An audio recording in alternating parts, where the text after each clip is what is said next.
Microphone test 1 2 3. Microphones 1 2 3. Good morning. This is the 9 a.m. press conference for the Kincade incident here in Sonoma, Lake, and Napa counties. I'm Jonathan Cox, Division Chief and Information Officer with CAL FIRE Incident Management Team 6. Just a few housekeeping items. Again, if you could mute your telephones and take any side conversations outside the press conference area, that would be greatly appreciated. Additionally, we will roll straight into a Spanish language version of this press conference at the conclusion of the English language version. We will have time for questions and answers, so if you can hold any questions until after all of the speakers are done. And finally, we will have time for one-on-one conversations at the conclusion of the press conference.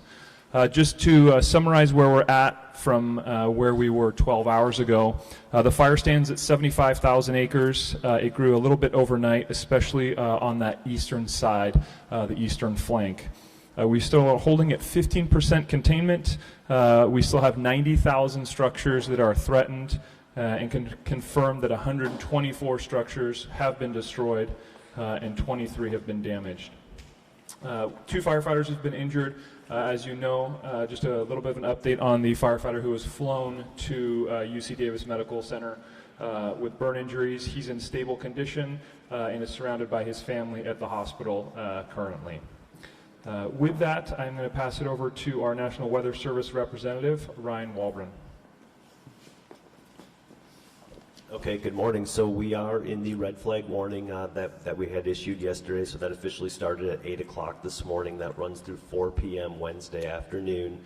We are starting to see the northeast winds pick up right now along the eastern flank of the fire up near Mount St. Helena. We're starting to get reports of 30 and 40 mile an hour winds up there.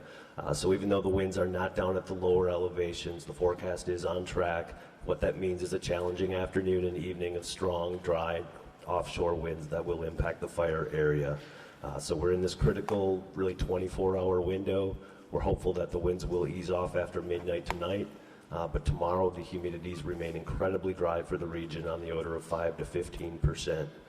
The good news is after we get through this wind event, things do look favorable for the next 5 to 7 days, where we'll get into a more tranquil weather pattern. No rain in the forecast, but also no more offshore wind events. Thank you.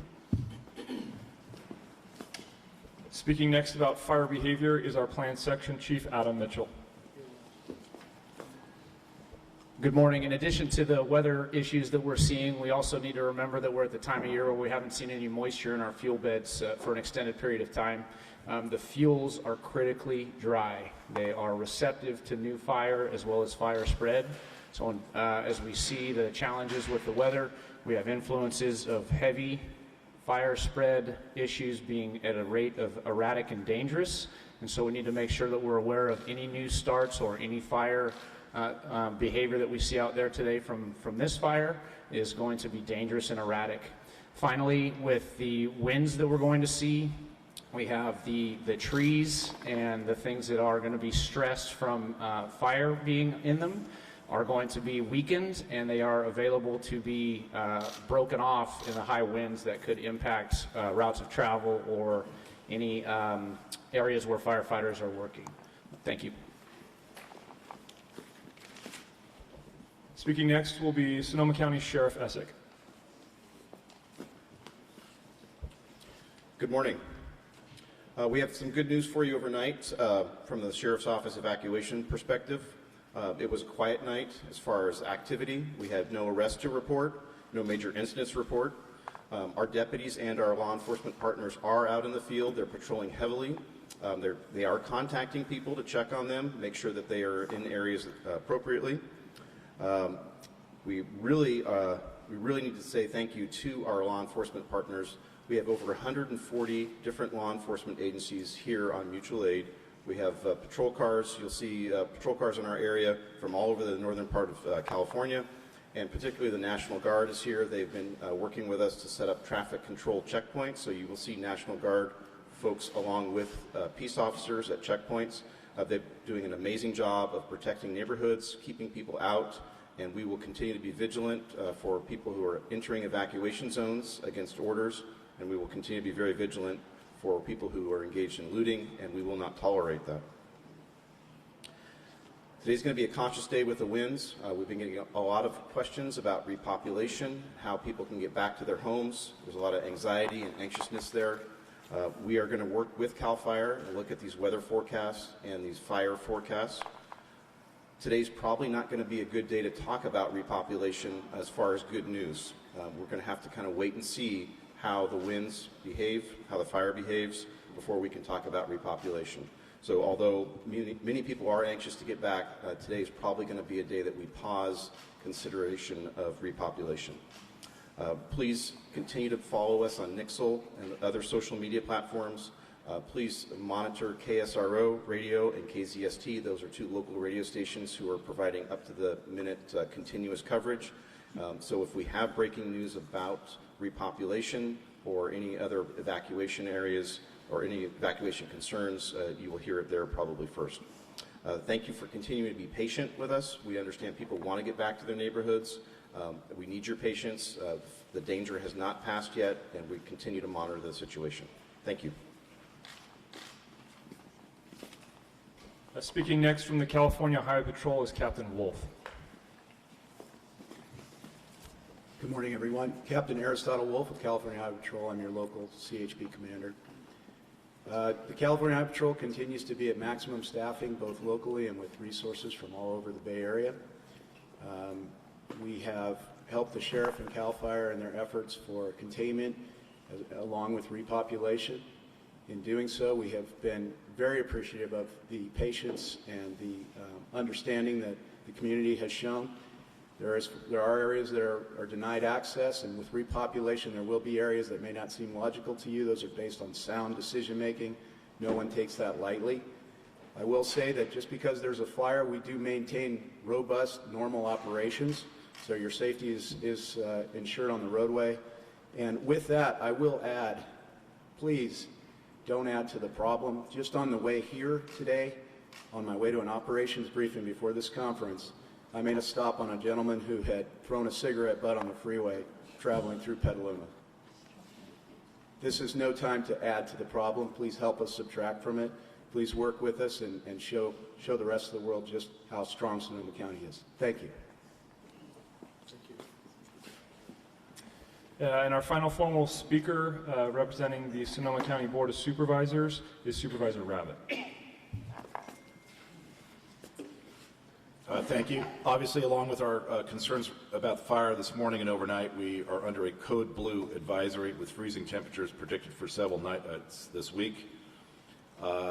Those of you, we encourage our residents who are evacuated, if you're in a car, in an RV, that you make sure that you are cognizant of the weather.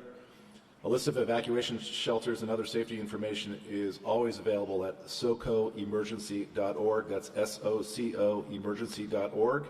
You can also call 211 for more information and support. I can tell you that we have 21 shelters open. We have a capacity for nearly 5,000 people. There are still beds available for those needing them. Those of folks who are returning to their previously evacuated areas need to exercise caution. You may find debris in the road from the high winds. You should report dangerous fallen trees or branches or other obstructions on city streets. Call your Public Works Department or 211 once again. For road debris in the unincorporated areas of the county, call the Transportation Public Works at 707-565-5100. When you do return home, make sure that you exercise caution there as well. Make sure that you look at the food in your refrigerator, throw out what's spoiled. This is also a time of year where illnesses can go around pretty quickly. We also have instances of locations within the county that are out of gas, or the gas is not hooked up. And again, with the cold weather, we urge caution there as well. Take care of each other. Can't stress this enough. Check on your neighbors. Offer support to those who need it. We'll recover from this event, and we'll do it the best if we could do it together. And as always, I want to reiterate my thanks to all the first responders and our colleagues from across the state who have come here to help us with this event, and also thank our state and federal partnerships, it's been nothing short of spectacular. Thank you. So just to summarize the plan for the day, we have over 4,500 firefighters out there right now. The priority is really building containment line and defending structures. The best way to put the next 12 hours is a transition from an onshore flow to an offshore flow that is going to test our western flanks. Basically that 101 corridor is going to be tested with this next wind event. We ask for everybody's patience on the repopulation. We need to get through the wind that's anticipated tonight.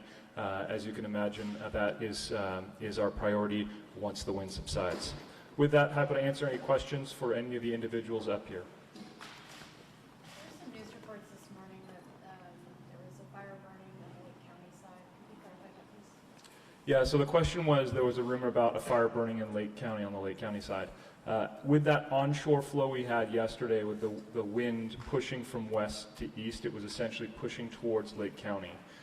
There was I believe, a spot fire towards that direction on the eastern flank that was active yesterday and grew overnight. As a result of that, you remember yesterday afternoon, evacuation warnings went into place for Lake County, and that was a result of that fire activity. Do you have an idea of how far north and south of the 101 corridor is going to be affected here? We talked about the western flank being tested. Yeah, so I don't know the specifics. The wind that we contend with, until it actually surfaces, we have a general estimate of where it's going to be coming at, but it could be anywhere along that perimeter. So 101 is one of our priorities to hold, and that whole area that's populated on the 101 corridor. So that will be the test this evening when that wind comes through, and that's why you'll see a significant number of resources in place around those communities. Do you have a timeline for people who are evacuation warning, as far as when you might make some decisions? Do you have a meeting scheduled today when you're going to be talking about it? Sheriff, would you like to answer that?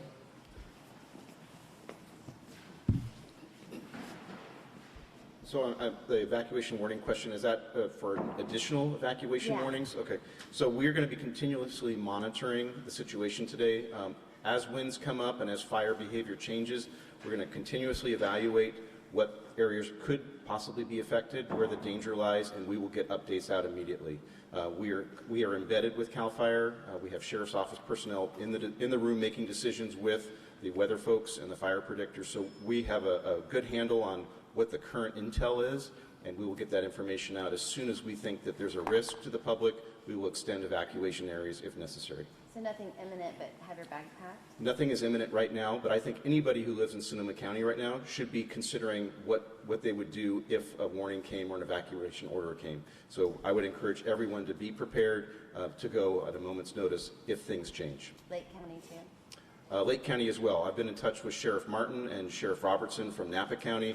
Folks over there are prepared as well. They're getting direction from their local authorities. But yes, this area is, everybody in this area right now should certainly be vigilant and have their alert up.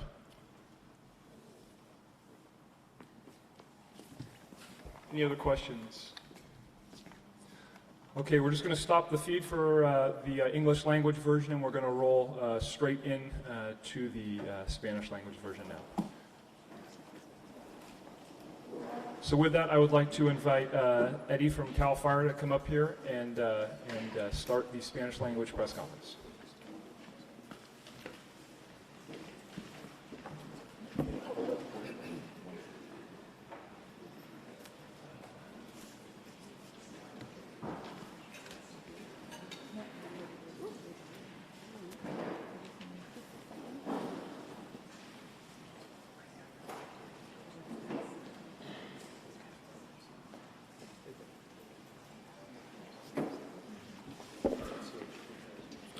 Buenos días y bienvenidos. Mi nombre es Edwin Zunigas, bombero con el departamento de CAL FIRE. Las nuevas noticias sobre el incendio del Kincade Fire han quemado 75,000 acres. El contenimiento todavía queda a 15%. Estructuras amenazadas está alrededor de 90,000 estructuras, 124